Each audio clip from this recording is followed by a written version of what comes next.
Bharatiya Janata party ने नारों में तो बहुत अच्छा कहा, ease of doing business. Ease of doing business नहीं है, यहाँ ईज ऑफ डूइंग करप्शन है, ईज ऑफ डूइंग क्राइम है, ईज ऑफ डूइंग इंसल्ट है, ईज ऑफ डूइंग कमीशन है। कितने में ईज ऑफ डूइंग बताऊं आपको।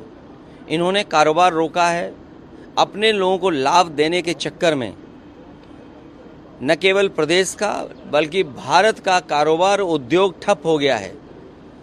नोटबंदी के बाद न केवल बैंकें डूबी हैं, उसके बाद जीएसटी जिस तरह लागू की है और जिस तरीके से ई कॉमर्स चल रहा है, हमारे छोटे व्यापारी, छोटे दुकानदार बर्बाद हो रहे हैं। इसलिए भारतीय जनता पार्टी ने अपनी जेबें भरने के लिए तो पॉलिसी बनाई, लेकिन देश का कारोबार बढ़े, प्रदेश का उद्योग कारोबार बढ़े, उसके लिए कोई बड़ा काम नहीं किया। रामनवमी से पहले सीएम योगी का निर्देश आया है कि 500 मीटर के रेडियस में धार्मिक स्थलों के कोई भी मीट मटन की दुकान नहीं खुलेगी। साथ में रामनवमी का रामचरितमानस का पाठ होगा 6 और 5 को। देखिए, मैं अपने पत्रकार साथियों से कहना चाहता हूँ, हालांकि इन्वेस्टमेंट ज़मीन पर नहीं आया है, किसी न किसी माध्यम से भारतीय जनता पार्टी ने आपके चैनलों पे इन्वेस्टमेंट ला दिया है, आपके चैनलों पे इन्वेस्टमेंट आ गया है। लेकिन कोविड के बाद से आपका वेतन अभी तक नहीं बढ़ा है। अगर आप में से किसी का भी वेतन बढ़ा हो तो बता दो आप, लेकिन आपके चैनलों पे इन्वेस्टमेंट आ गया है।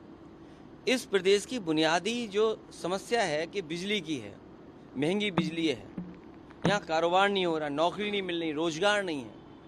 और फिर जो आपने बड़ा सपना दिखाया था 40 लाख करोड़ MOU, कम से कम ट्रांसपेरेंसी, ये जो कहते हैं ना जीरो टॉलरेंस, हम ट्रांसपेरेंट गवर्नमेंट चला रहे हैं, हमारे अंदर ट्रांसपेरेंसी है, तो कम से कम 40 लाख करोड़ में कितना इन्वेस्टमेंट ज़मीन पे आया है और उस इन्वेस्टमेंट से कितने लोगों को नौकरी रोजगार मिला है, कम से कम ये तो बता दें।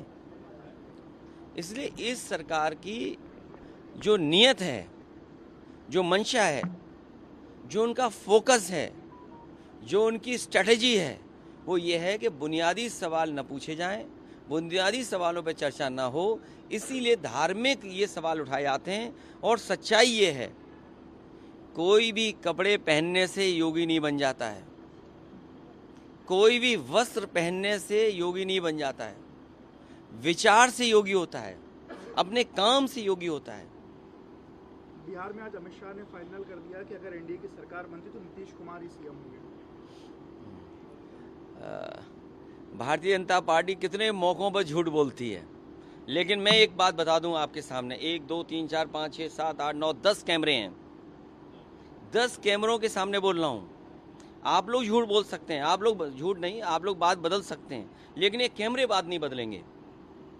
आप देख लेना, जिस तरह महाराष्ट्र में हुआ है, आखिरी वक्त तक ये बताया गया कि मुख्यमंत्री कौन बनेगा। कभी जो मुख्यमंत्री नहीं बन पाए, उनके दिल से पूछो कि उन पे क्या गुजर रही होगी।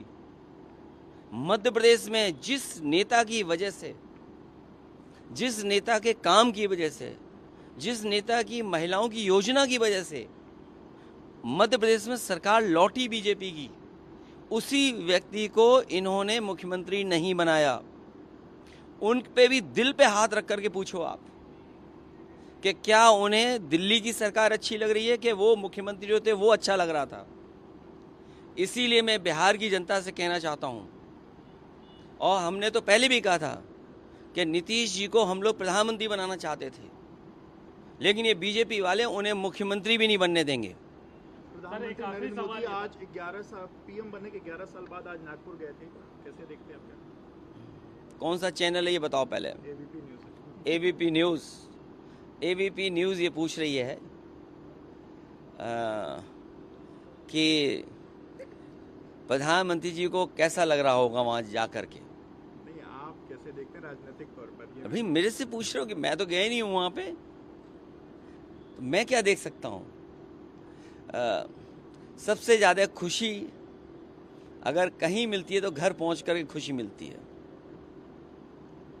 सर, एक आखिरी सवाल ये था कि प्रधानमंत्री सौगात मोदी दे रहा है और दूसरी तरफ नमाजें छत पे मना की जा रही है, अपनी छत देखिए, पे नहीं पढ़ सकता, मैं आपसे फिर कह रहा हूँ, छुट्टियां कैंसिल हो रही मैं आपसे फिर कह रहा हूँ, मेरे भारत समाचार के मित्र,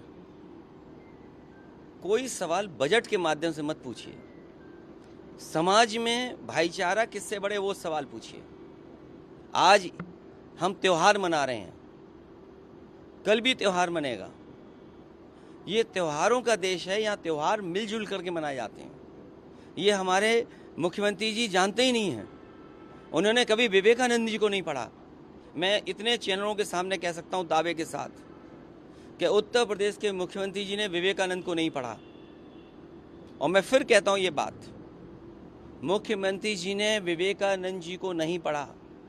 विवेकानंद जी ने शिकागो में जाकर के जो स्पीचेस हुई हैं, जो दुनिया के रिलीजन्स के लीडर्स वहाँ पहुँचे थे, रिलीजियस लीडर के सामने कहा कि हम उस धरती से आते हैं, उस देश से आते हैं जिस देश की पहचान ये है कि जो भी आया उसमें उसको उन्होंने अपना लिया।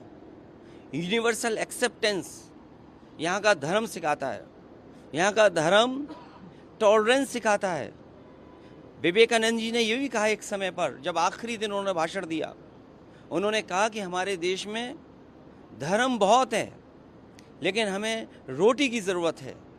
तो मेरे पत्रकार मित्र, रोटी से बड़ी कोई चीज़ नहीं है, बजट से बड़ी कोई चीज़ नहीं है, इन्वेस्टमेंट से बड़ी चीज़ कोई नहीं है।